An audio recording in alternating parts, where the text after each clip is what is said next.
আপনারা সবাই ভালো আছেন? আলহামদুলিল্লাহ। আপনি কেমন আছেন? আলহামদুলিল্লাহ, আল্লাহ তাআলা আমাকেও ভালো রেখেছেন। আল্লাহ তাআলা আমাদেরকে আজীবন ভালো রাখুন। বরং ইয়াউমুল আখিরাতে আল্লাহ তাআলা আমাদের জন্য ভালো এবং কল্যাণের ব্যবস্থা করে দিন। আমিন আমিন।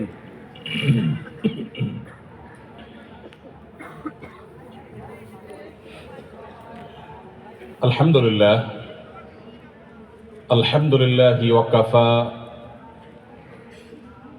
ওয়া সালামুন আলা ইবাদিহিল্লাযীনা ইসতাফা, আম্মা বা'দ। ফাকাদ ক্বালা আল্লাহু তাবারাকা ওয়া তাআলা ফি কালামিহিল মাজিদ ওয়া ফুরকানিহিল হামিদ। আউযু বিল্লাহি মিনাশ শাইতানির রাজীম। লাকাদ কানা লাকুম ফি রাসূলিল্লাহি উসওয়াতুন হাসানাহ লিমান কানা ইয়ারজুল্লাহা ওয়াল ইয়াওমাল আখিরা ওয়া যাকারাল্লাহা কাসীরা। وقال النبي صلى الله عليه وسلم: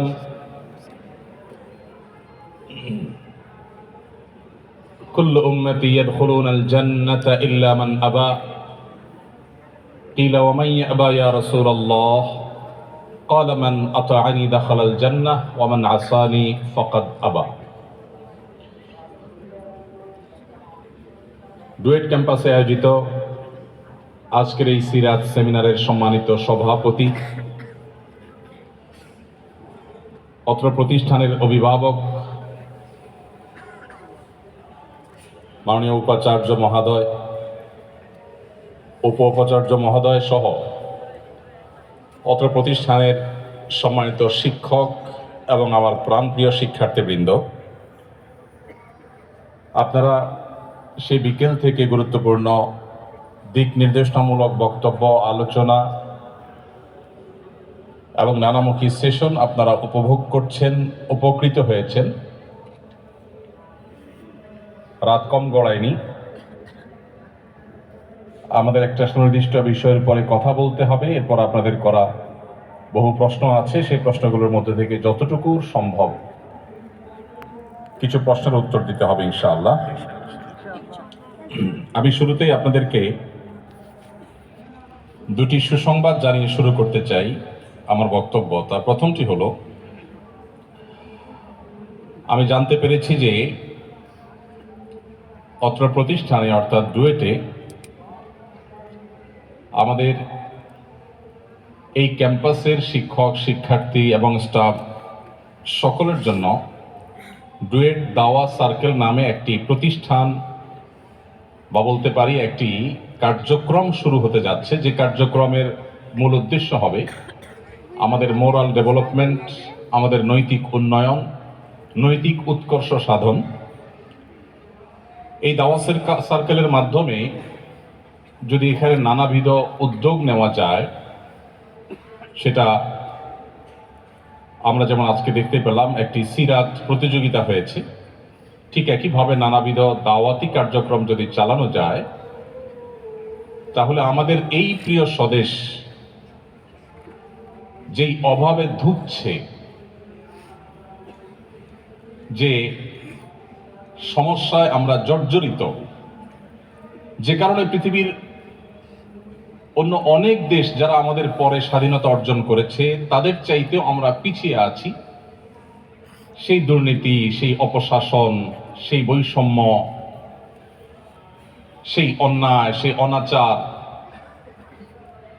দেশের সম্পদ লুট, অবৈধ উপার্জন, যেগুলো আমাদের এই প্রিয় স্বদেশকে খাবলে খেয়েছে দীর্ঘদিন পর্যন্ত। যদি আমাদের আগামীর বাংলাদেশের এই কারিগর এবং কান্ডারিদেরকে আল্লাহর সাথে পরিচয় করিয়ে দেয়া যায়, তাদেরকে যদি কোরআন এবং সুন্নাহর সাথে কানেক্টেড করে দেয়া যায়, তাদের মধ্যে যদি ইয়াউমুল আখিরাতে আল্লাহর সামনে দাঁড়াতে হবে সেই চেতনা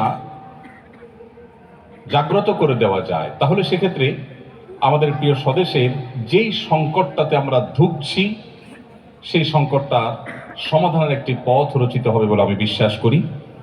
সেজন্য আমি মনে প্রাণে এই ডুয়েট দাওয়া সার্কেলের জন্য দোয়া করছি। আল্লাহ রাব্বুল আলামিন এটিকে সঠিক ট্র্যাকে থেকে সুস্থ এবং সুন্দর ধারায় এখানে দ্বীনি পরিবেশ এবং শিক্ষার্থীদের মধ্যে বিশেষ করে মোরাল ডেভেলপমেন্ট, তাদের নীতিনৈতিকতার উন্নয়ন এবং তাদের দ্বীনি চেতনার জাগ্রত করার যে মহান কার্য, সেটি সম্পাদন করার তৌফিক আল্লাহ তাআলা এই দাওয়া সার্কেলকে দান করুন।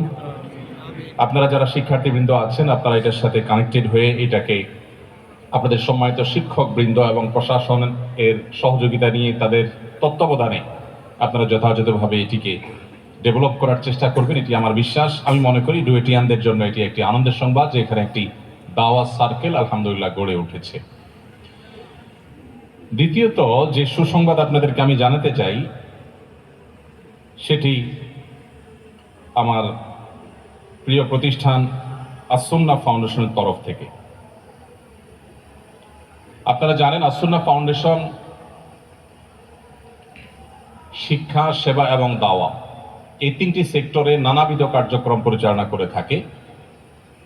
এরই অংশ হিসাবে আমরা ডুয়েট শিক্ষার্থীদের জন্য সুনির্দিষ্ট কিছু প্রস্তাবনা পেশ করেছি। এটি চূড়ান্ত আকার ধারণ করলে ইনশাআল্লাহ সেটি চুক্তিতে যে আমরা হয়তো সেটিকে বাস্তবায়নের পথে যাব। তোমাদের থেকে সর্বপ্রথম যে প্রস্তাবনা আমাদের পক্ষ থেকে দেয়া হয়েছে এবং কর্তৃপক্ষ সেটি বাস্তবায়নের পথে যে প্রয়োজনীয় পদক্ষেপগুলো সেগুলোর মধ্যে তারা আছেন, আমরা আশা করছি খুব শীঘ্রই এটি চুক্তির আকারে চলে আসবে আমাদের কাছে। সেটি হলো যে আপনারা ডুয়েটে যারা পড়াশোনা করছেন, আপনাদের মধ্য থেকে আমরা প্রাথমিকভাবে আস-সুন্নাহ ফাউন্ডেশনের তরফ থেকে 250 জন শিক্ষার্থীর থাকা এবং স্বাস্থ্যসম্মত খাবারের ব্যবস্থা আস-সুন্নাহ ফাউন্ডেশনের তরফ থেকে করবো ইনশাআল্লাহ।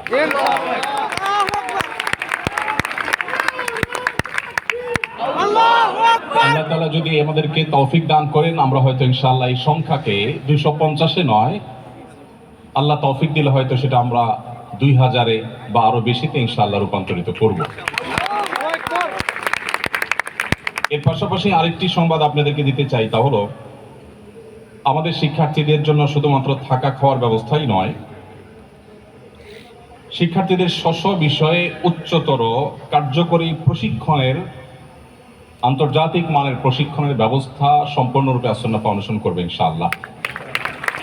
আপনাদের ক্যারিয়ারকে যাতে আপনারা স্বপ্নের চাইতেও বড় জায়গা নিয়ে যেতে পারেন, আপনাদের স্বপ্নকেও যেন আপনারা অতিক্রম করে যেতে পারেন, সেজন্য আপনাদের স্ব সাবজেক্টের সাথে সংশ্লিষ্ট বিষয়ে আন্তর্জাতিক মানের প্রশিক্ষণ এবং প্রশিক্ষণের জন্য প্রয়োজনীয় যে সমস্ত জিনিসপত্রের প্রয়োজন হয়, ল্যাব ইত্যাদি, সে কম্পিউটার ল্যাব সহ সংশ্লিষ্ট বিষয়ে আসা যা যা প্রয়োজন হয় তার সবগুলো আস-সুন্নাহ ফাউন্ডেশন ব্যবস্থা করবে ইনশাআল্লাহ। এবং আরেকটি আনন্দের সংবাদ আপনাদেরকে শোনাতে চাই, আস-সুন্নাহ ফাউন্ডেশনের সকল কার্যক্রম ধর্ম, বর্ণ এবং যত প্রকার ভেদাভেদ সমাজে প্রচলিত আছে বা থাকতে পারে তার সব কিছুর ঊর্ধ্বে উঠে আমরা সকলের জন্য উন্মুক্ত রাখি। আমাদের ডুয়েটিয়ানদের জন্য বা ডুয়েট শিক্ষার্থীদের জন্য আমাদের যে কার্যক্রম, এই কার্যক্রম অর্থাৎ আবাসন, স্বাস্থ্যসম্মত খাবার এবং উন্নত মানের আন্তর্জাতিক মানের প্রশিক্ষণ, দক্ষতা উন্নয়নমূলক প্রশিক্ষণ, এর সবগুলো সেবা শুধু মুসলমান শিক্ষার্থীদের জন্য সীমাবদ্ধ থাকবে না। আমাদের অন্য ধর্মাবলম্বী ভাইয়েরা, বোনেরা, শিক্ষার্থীরা চাইলেও সেটা তারা এখান থেকে বেনিফিটেড হতে পারবে ইনশাআল্লাহ। এবং সেজন্য অন্য ধর্মাবলম্বীদেরকে আমরা আমাদের ধর্ম গ্রহণ করতে বা আমাদের ধর্ম চর্চা করতে তাদেরকে জবরদস্তি করা বা বাধ্য করার কোনো প্রশ্নই উঠতে পারে না, কারণ আমার ইসলাম সেটি আমাদেরকে শিক্ষা দেয়নি। তো আমি আশা করছি যে খুব শীঘ্রই এটি চুক্তির আকার রূপ নিবে এবং আমরা এটি বাস্তবায়নের দিকে চলে যাব। আপনারা আস-সুন্নাহ ফাউন্ডেশনের জন্য দোয়া করবেন। আপনাদের এই প্রাণের প্রতিষ্ঠান যেন এদেশের জন্য, বিশ্ব মানবতার জন্য, মুসলিম মিল্লাতের জন্য কার্যকরী সমস্ত পদক্ষেপগুলো যথাযথ রূপে গ্রহণ করতে পারে। আমাদের সামর্থ্য খুবই সীমিত, কিন্তু আমাদের উদ্দেশ্য, আমাদের টার্গেট, আমাদের লক্ষ্য, আমাদের স্বপ্ন অনেক বড়। আমরা বিশ্বাস করি আমাদের মালিক আল্লাহ রাব্বুল আলামিনের কাছে কোনো কিছুর কোনো অভাব নেই। আমরা স্বপ্ন দেখি, চোখের পানি ফেলে আল্লাহর কাছে দোয়া করি, আল্লাহ রাব্বুল আলামিন ব্যবস্থা করে দেন। আপনারা হয়তো ভাবতে পারেন কেউ যে আপনারা এত বড় বড় প্রজেক্ট হাতে নেন, এগুলোর জন্য ফান্ড বা তহবিল আপনাদেরকে কে দেয়? আমরা বারবার বিভিন্ন সময় বলেছি আসুন্না ফাউন্ডেশন এদেশের সর্বস্তরের আপামর সাধারণ মানুষের প্রতিষ্ঠান। আপনারা জেনে অবাক হবেন, অনেক রিক্সা চালক আছেন, প্রতিদিন রিক্সা চালিয়ে তার যে উপার্জন হয়, সে উপার্জন থেকে একটা অ্যামাউন্ট প্রতিদিন তিনি অফিসে এসে জমা করে যান। আমাদের এমন সব ডোনার আছেন যে ডোনাররা আমাদেরকে ঘুমোতে দেন না, আমাদেরকে আরাম করতে দেন না, যারা আমাদেরকে বসে থাকতে দেন না, তারা আমাদেরকে অনবরত তাড়িত করেন, চালিত করেন, অনুপ্রাণিত করেন, বাধ্য করেন রাত দিন কাজ করবার জন্য। এদেশের মানুষের মধ্যে যে কল্যাণকামিতা আছে, এদেশের মানুষের মধ্যে ভালো কাজ করবার যে অদম্য স্পৃহা আছে, আমরা ফেনী, লক্ষ্মীপুর, নোয়াখালী, কুমিল্লার বন্যার সময় দেখেছি। মাত্র 12 দিনে 15 লক্ষ মানুষ ট্রানজ্যাকশন করেছে আমাদের অ্যাকাউন্টে। 15 লক্ষ মানুষ ডোনেশন করেছে মাত্র 12 দিনে। প্রতি সেকেন্ডে কি পরিমাণ ট্রানজ্যাকশন হয়েছে অনলাইনে, সেটা এই রেশিও দেখলে আপনি নিশ্চয়ই অনুভব করতে পারেন। এবং যে পরিমাণ স্বেচ্ছাসেবা পেয়েছি আমি, একটু আগে উপস্থাপক মহোদয় আমার কাছে এসে পরিচয় দিচ্ছেন যে আমার একটা পরিচয় হলো আমি আপনার আসুন্না ফাউন্ডেশনের একজন ভলেন্টিয়ার। তো আমি খুব খুশি হলাম এবং আমি বলি যে আমাদের ভলান্টিয়ার হিসাবে, আমাদের স্বেচ্ছাসেবী হিসেবে যারা নিবন্ধিত হয়েছেন অথবা অনিবন্ধিত, কখনো কোনো স্বেচ্ছাসেবা দিয়েছেন, আমি কোথাও গেলে আপনারা এই পরিচয়টা দিবেন যে আপনি আসুন্না ফাউন্ডেশনে কখনো স্বেচ্ছাশ্রম দিয়েছেন, সেবা দিয়েছেন। এমনকি কেউ যদি আসুন্না ফাউন্ডেশনের জন্য আপনার অগোচরে একটু দোয়াও করেন আল্লাহর কাছে, আপনিও আমার ভলান্টিয়ার। আমি দোয়া করব আল্লাহ রাব্বুল আলামিন আমাদের সবাইকে সেই শক্তি সামর্থ্য দিন, আমরা যেন আমাদের প্রিয় স্বদেশকে স্বপ্নের চাইতেও বড় জায়গায় নিয়ে যেতে পারি। মুসলিম মিল্লাতের যে সংকটের জায়গাগুলো আছে, মানব জাতির যে সমস্যার জায়গাগুলো আছে, সেই জায়গাগুলোকে যেন আমরা স্পর্শ করতে পারি, সমাধান করতে পারি। আল্লাহ তাআলা সেই শক্তি, সেই সামর্থ্য, সেই যোগ্যতা, সেই বৈশিষ্ট্য আমাদের সকলকে দান করুন। সময়ত উপস্থিতি, আর বিলম্ব নয়, আমি আমার আলোচনা প্রবেশ করতে চাই। শুরুতে একটা জিজ্ঞাসা আপনাদের কাছে, আমরা এখানে যারা আছি সবাই কি মুসলিম, না অন্য ধর্মাবলম্বী কোনো ভাই আমাদের আছেন এখানে? অন্য ধর্মাবলম্বী যদি কেউ থাকেন একটু হাত তুলবে। আমি দেখতে পাচ্ছি না, তার মানে আমরা সবাই মুসলিম আচ্ছা। ভাইয়ের কি নাম? কেউ কি আমাকে হেল্প করবেন ভাইয়ের নামটা জানার ব্যাপারে? সবুজ কুমার দাস। সবুজ কুমার দাস। সবুজ কুমার দাস, জি। ধন্যবাদ ভাই সবুজকে, আপনাকে থ্যাংক ইউ সো মাচ। আপনি আমাদের এই আয়োজনে সামিল হয়েছেন। আপনি বসুন, আসন গ্রহণ করুন। যারা মুসলিম আছেন তাদের কাছে আমার প্রশ্ন, প্রিয় নবী সাল্লাল্লাহু আলাইহি সাল্লামের সিরাত, তার জীবন ইতিহাস পরিপূর্ণভাবে জীবনে একবারও পাঠ করেছেন, কোন একটি জীবনী গ্রন্থ পাঠ করেছেন এমন যারা আছেন তারা একটু হাত তোলেন। মাশাআল্লাহ, অনেকে দেখা যায় পাঠ করেছেন, চমৎকার, ধন্যবাদ সবাইকে, জাযাকুমুল্লাহ খায়ের। আপনাদের মধ্যে সিরাত নিয়ে জানাশোনা, সিরাত নিয়ে পড়াশোনা করার আগ্রহ আছে, এটি অনুভব করা গেল। আপনাদের মধ্যে বিপুল সংখ্যক শিক্ষার্থী সিরাত পাঠ করার চেষ্টা করছেন এবং সেই প্রচেষ্টা আপনাদের মধ্যে আগে থেকে আছে, সেটা দেখে খুব ভালো লাগলো। আমি খুব সংক্ষেপে তারুণ্যের সাথে সিরাতের গভীর সম্পর্ক, এই টপিকের উপর কয়েকটি পয়েন্ট আপনাদের সঙ্গে শেয়ার করবো ইনশাআল্লাহ। এই বিষয়ে অত্র প্রতিষ্ঠানের প্রাজ্ঞ এবং বিজ্ঞ শিক্ষকবৃন্দ, আমার সামনে উপবিষ্ট শিক্ষার্থীবৃন্দ, আপনারা অনেকে হয়তো অনেক ভালো বক্তব্য আমার চাইতেও দিতে পারবেন, কিন্তু আমি আপনাদের ভাই হিসাবে যেহেতু আমাকে আপনারা ডেকেছেন, আমি কিছু কথা আপনাদের সঙ্গে শেয়ার করব। আল্লাহ আমাকে, আপনাকে, আমাদের সবাইকে আমলের তৌফিক দান করুন। প্রথমে আমরা সিরাত সম্পর্কে একটু পরিচিত হই। সিরাত আসলে কাকে বলা হয়? সিরাত এই শব্দটির সাথে আমরা অনেকেই পরিচিত, মুসলমান তো বটেই, আমাদের দেশের, আমাদের অন্য ধর্মাবলম্বী যে সমস্ত ভাইয়েরা, বন্ধুরা আছেন, তারাও সিরাত শব্দটি শুনেছেন বারবার। সিরাত আসলে বলতে কি বোঝায়? সিরাত হলো আমাদের প্রিয় নবী সাল্লাল্লাহু আলাইহি সাল্লামের জীবনধারা, তার চরিত্র এবং আচরণের পূর্ণাঙ্গ বর্ণনা, এটাকে বলা হয় সিরাত। এক কথায় বললে আপনি বলতে পারেন নবী করিম সাল্লাল্লাহু আলাইহি সাল্লামের জীবন ইতিহাস, তার জীবন চরিত্র, তার জীবন চরিত্রের যে কোনো দিকই হোক না কেন, তার সবগুলোই সিরাতের অন্তর্ভুক্ত। তারুণ্যের সাথে, তরুণদের সাথে সিরাতের একটা গভীর সম্পর্ক আছে। সিরাত চর্চা আমাদের তরুণদের কোন কোন ভাবে সমৃদ্ধ করতে পারে, কিভাবে বলিষ্ঠ করতে পারে, সে বিষয়ে আমরা কথা বলবো ইনশাআল্লাহ। কিন্তু তার আগে আমরা জানি যে সিরাতের সাথে তারুণ্যের সম্পর্কের জায়গাটা আসলে কোথায়। প্রথমত আপনারা হলেন সেই বীর পুরুষেরা যারা এদেশের বুকে থাকা জগদ্দল পাথর সরাবার দুঃসাহস করেছেন এবং সাফল্য আমাদেরকে দেখিয়েছেন। আপনারা সেই জেনজি প্রজন্ম, আপনারা এদেশের ভবিষ্যৎ, মুসলিম মিল্লাতের ভবিষ্যৎ। আপনাদের চেতনা এবং কর্ম এটাই এই জাতির মূল চালিকা শক্তি। এই জাতির গন্তব্য কোথায়, এই জাতি কোথায় গিয়ে থামবে, কতদূর যাবে, সেটি আমরা দেখতে পারি আপনাদের চেহারা থেকে।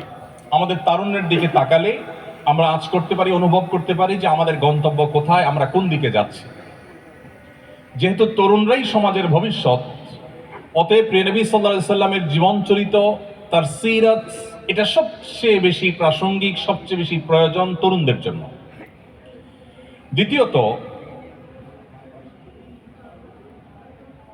প্রতিকূল পরিবেশে, সবচেয়ে প্রতিকূল পরিবেশে সবচেয়ে স্বল্পতম সময়ে নিজের মিশনকে সবচেয়ে বলিষ্ঠভাবে, শক্তিশালীভাবে বাস্তবায়ন করবার দৃষ্টান্ত স্থাপন করেছেন যেই সর্বকালের সর্বশ্রেষ্ঠ মহামানব, সেই হযরত মুহাম্মদ সাল্লাল্লাহু আলাইহি ওয়াসাল্লাম তরুণদের জন্য তার জীবনে সবচেয়ে বেশি প্রাসঙ্গিক এজন্য যে তরুণদের সামনে বহুবিধ চ্যালেঞ্জ আছে, বহুবিধ বাধা আছে। তাদের স্বপ্নকে স্পর্শ করতে গিয়ে যে সমস্ত বাধা তাদের সামনে আসে, সেগুলোকে অতিক্রম করবার যে দীক্ষা মুহাম্মদ সাল্লাল্লাহু আলাইহি সাল্লামের জীবনীতে আছে, মানব ইতিহাসের অন্য কোনো মনীষীর জীবনীতে আপনি সেটি পাবেন না। কারণ সবচেয়ে বেশি বাধা মাথায় নিয়ে তিনি পৃথিবীতে জন্মগ্রহণ করেছেন। সবচেয়ে বড় বড় বাধাগুলোকে ঠেলে ঠেলে তিনি তার গন্তব্যে, তার লক্ষ্য পানে তিনি এগিয়ে গেছেন এবং খুব অল্প সময়ের মধ্যে তিনি তার মিশনকে সবচেয়ে শক্তিশালীভাবে সফল করেছেন, সার্থক করেছেন। অতএব আজকের তারুণ্য যদি সফল হতে চায়, সার্থক হতে চায়, চ্যালেঞ্জ মোকাবেলা করতে চায়, যদি সাফল্যের পদচুম্বন তারা করতে চায়, তাহলে মুহাম্মদ সাল্লাল্লাহু আলাইহি সাল্লামের সিরাত চর্চার কোনো বিকল্প তাদের সামনে আর কোনো থাকতে পারে না।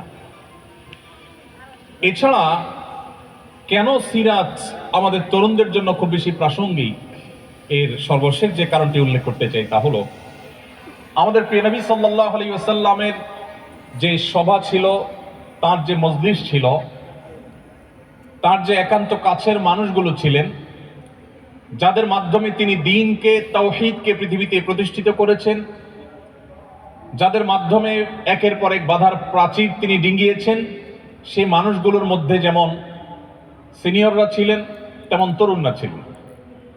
যেমন বয়স্কদের অভিজ্ঞতা ছিল, তেমনি তারুণ্যের চঞ্চলতা ছিল। এই দুটিকে তিনি যেভাবে সমন্বয় করেছেন, অপূর্ব সমন্বয় ছিল তার জীবনীতে। এটি পৃথিবীতে অনেক মনীষীর জীবনে আপনি খুঁজে পাবেন না। আপনি দেখবেন মুহাম্মদ সাল্লাল্লাহু আলাইহি সাল্লামের সভায় তার পরামর্শকদের মধ্যে যেমন আবু বকর, ওমরের মতো প্রাজ্ঞ, পণ্ডিত, অভিজ্ঞ মানুষেরা ছিলেন, ঠিক একই সময় আলী, আব্দুল্লাহ ইবনে ওমর, আব্দুল্লাহ ইবনে আব্বাস, আব্দুল্লাহ ইবনে মাসউদ, মুসআব ইবনে উমাইর রিদওয়ানুল্লাহি তাআলা আজমাইন এর মতো টকবগে তরুণ এবং যুবকদের দিয়ে নবী সাল্লাল্লাহু আলাইহি সাল্লামের পরামর্শের যে সভা, সেই পরামর্শক পরিষদ এটি গঠিত হয়েছে এবং এটাকে তিনি সামনে রেখে আমল নিয়ে তারপর অগ্রসর হয়েছে। তার কাছে সিনিয়রদের যেরকম গুরুত্ব ছিল, তারুণদের স্পেশাল গুরুত্ব ছিল। কিরকম স্পেশাল গুরুত্ব? আপনারা যারা হাদিস চর্চা করেছেন, নবী করিম সাল্লাল্লাহু আলাইহি সাল্লামের হাদিস বিভিন্ন সময় আপনারা শুনেছেন, তার হাদিসে আপনি দেখবেন মাঝে মধ্যে তিনি ইয়া মা'শারাশ শাবাব এই বাক্যটা ব্যবহার করেছেন। ইয়া মা'শারাশ শাবাব, ইয়া মা'শারাশ শাবাবের অর্থ হলো হে তরুণ সম্প্রদায়, হে যুবকেরা। নবী করিম সাল্লাল্লাহু আলাইহি সাল্লাম কখনো কখনো নারীদের সম্বোধন করে বলেছেন ইয়া মা'শারান নিসা, হে নারীগণ। আর কখনো কখনো তিনি আলাদা করে তরুণদেরকে ডেকে ডেকে বলেছেন, সম্বোধন করেছেন, অ্যাড্রেস করেছেন ইয়া মা'শারাশ শাবাব, হে তরুণেরা। নবী করিম সাল্লাল্লাহু আলাইহি সাল্লামের জীবনে তরুণরা ছাড়া অন্য কোনো বয়সের মানুষদেরকে আলাদা করে অ্যাড্রেস করে কথা বলতে আমরা হাদিসের কোথাও দেখি না। এবং শুধুমাত্র একবার নয়, বরং নবী সাল্লাল্লাহু আলাইহি ওয়াসাল্লামের জীবনে বারবার এই ঘটনা ঘটেছে যে তিনি তরুণদেরকে আলাদা করে অ্যাড্রেস করেছেন। এখান থেকে বোঝা যায় যে প্রিয় নবী সাল্লাল্লাহু আলাইহি ওয়াসাল্লামের কাছে আপনারা অর্থাৎ তরুণরা খুবই গুরুত্বপূর্ণ ছিলেন এবং তরুণদেরকে তিনি আলাদা করে অ্যাড্রেস করতে ভালোবাসতেন, পছন্দ করতেন এবং তরুণরাই তার মিশনকে সাকসেস করতে সবচেয়ে বেশি যারা ভূমিকা রেখেছে তাদের মধ্যে অগ্রগণ্য ছিল, অগ্রগামী ছিল। এই জন্য আজকের তারুণ্যের জন্য সেই মুহাম্মদ সাল্লাল্লাহু আলাইহি সাল্লামের সিরাত এটা চর্চা করা অত্যন্ত প্রাসঙ্গিক, অত্যন্ত প্রয়োজনীয়।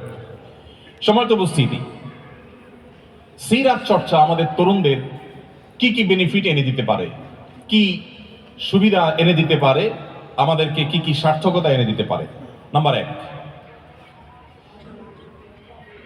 আজকে মুসলমান নামধারী যে তরুণ আমরা আছি, যুব সম্প্রদায় আমরা আছি, বেশিরভাগ আমাদের তরুণদের দিকে তাকালে তাদের জীবনের কোনো লক্ষ্য, কোনো উদ্দেশ্য আছে বলে মনে হয় না। বিশেষ করে তাদের কাউকে আদর্শবাদী মুসলমান বলে মনে করতে আমাদের বেশ কষ্ট হয়।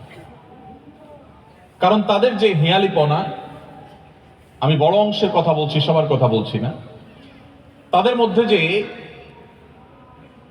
তারুণ্যের চঞ্চলতা, এটা তাদেরকে একটা পর্যায়ে এমন দিকে নিয়ে যায় যেন এই জীবনের বিশেষ কোনো লক্ষ্য, বিশেষ কোনো উদ্দেশ্য, বিশেষ কোনো টার্গেট, বিশেষ কোনো স্বপ্নের জায়গা নেই। এই জন্য আত্মপরিচয়হীনতা দূর করা এবং আদর্শ ভিত্তিক ব্যক্তিত্ব গঠন করবার জন্য সিরাত চর্চা খুবই গুরুত্বপূর্ণ।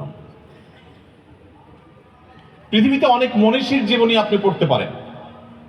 অনেক বড় বড় মনীষীরা পৃথিবীতে এসেছেন এবং মানবতার জন্য অনেক অবদান রেখেছেন।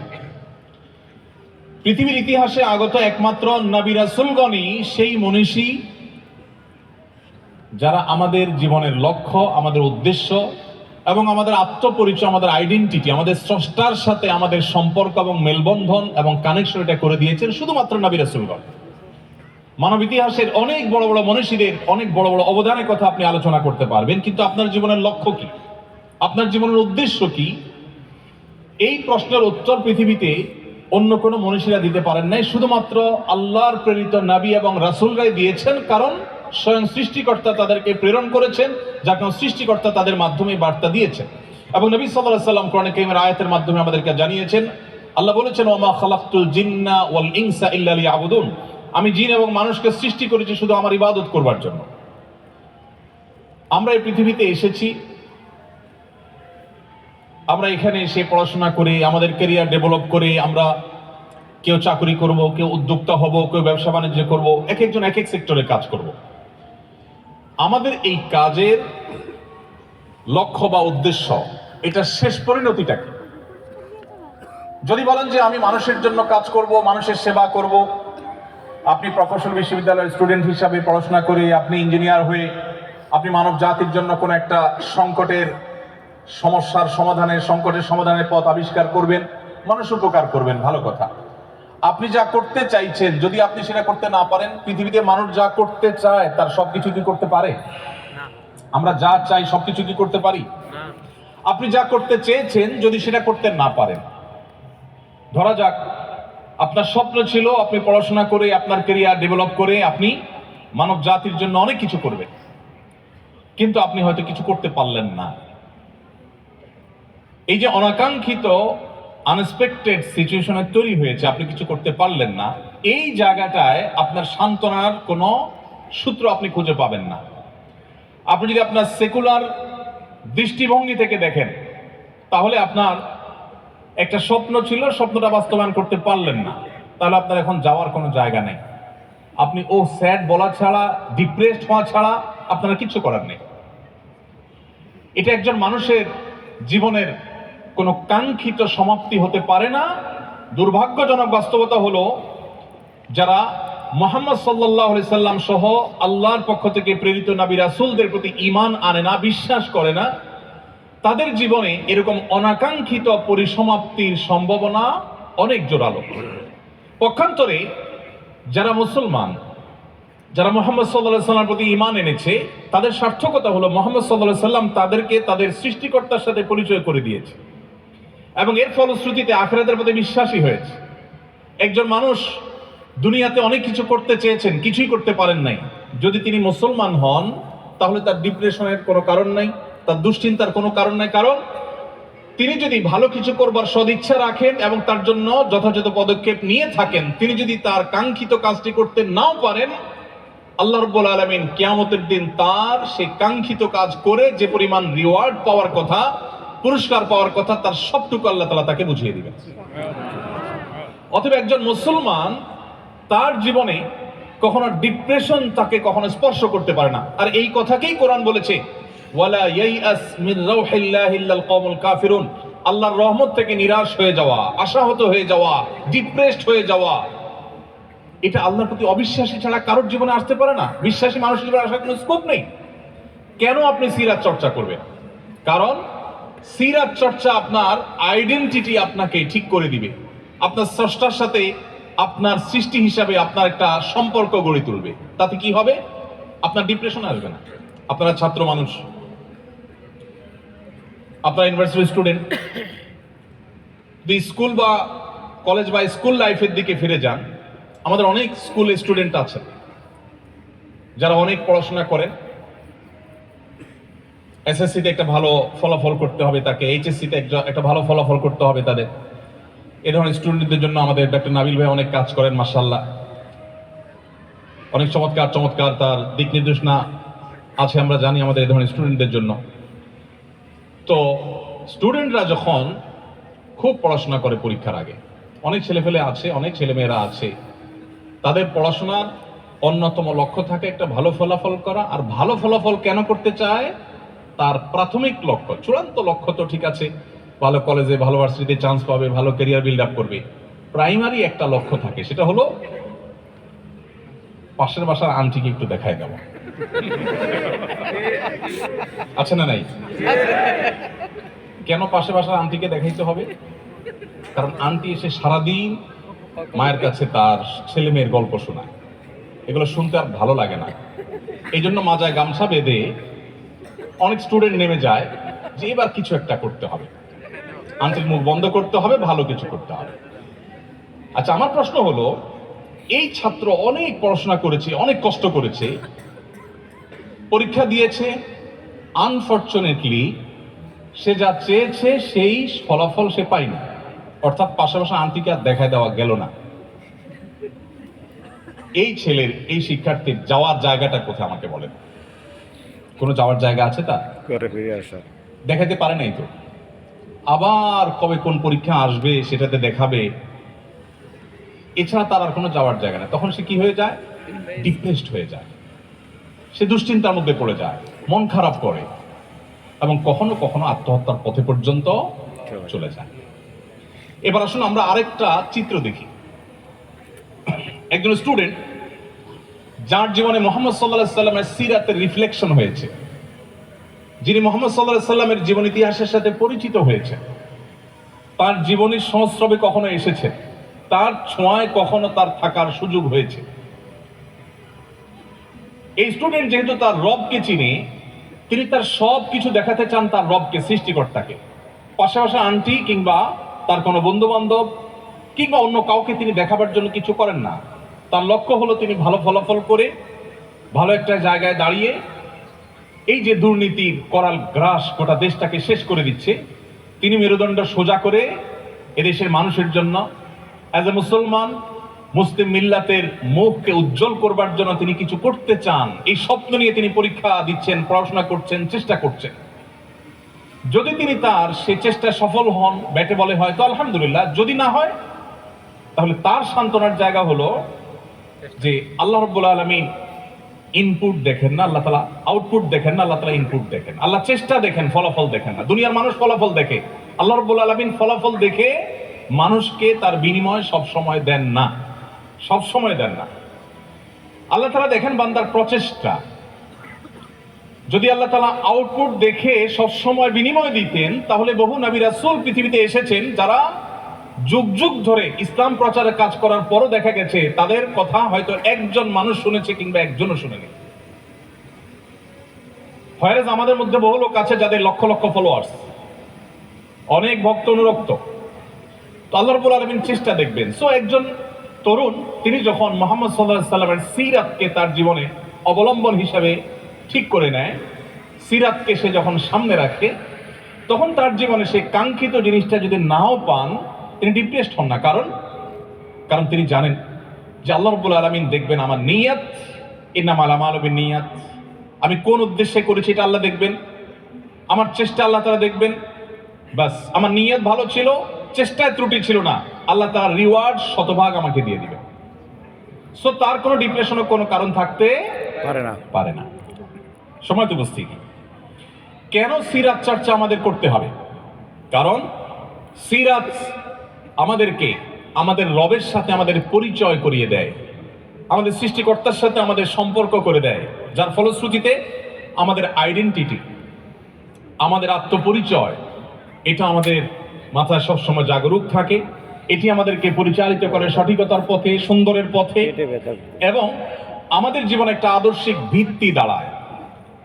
অস্ট্রেলিয়ার কোন একজন গবেষক, নামটি আমার মনে নাই, অনেক আগে কোথাও পড়েছি, হারিয়ে ফেলেছি, তিনি বলেছেন যে এই পৃথিবীতে আমরা কেন এসেছি আমি জানি না, তবে এটুকু নিশ্চিত খেয়ে পরে দিন পার করার জন্য আমরা এই পৃথিবীতে আসিনি। দেখুন, জন্মের পর থেকে আমরা যত চেষ্টা করছি, যত পরিশ্রম করছি, যত সাধনা করছি, সবগুলো সার সংক্ষেপ হলো আমরা রুটি রুজি আহরণ করছি, সেটি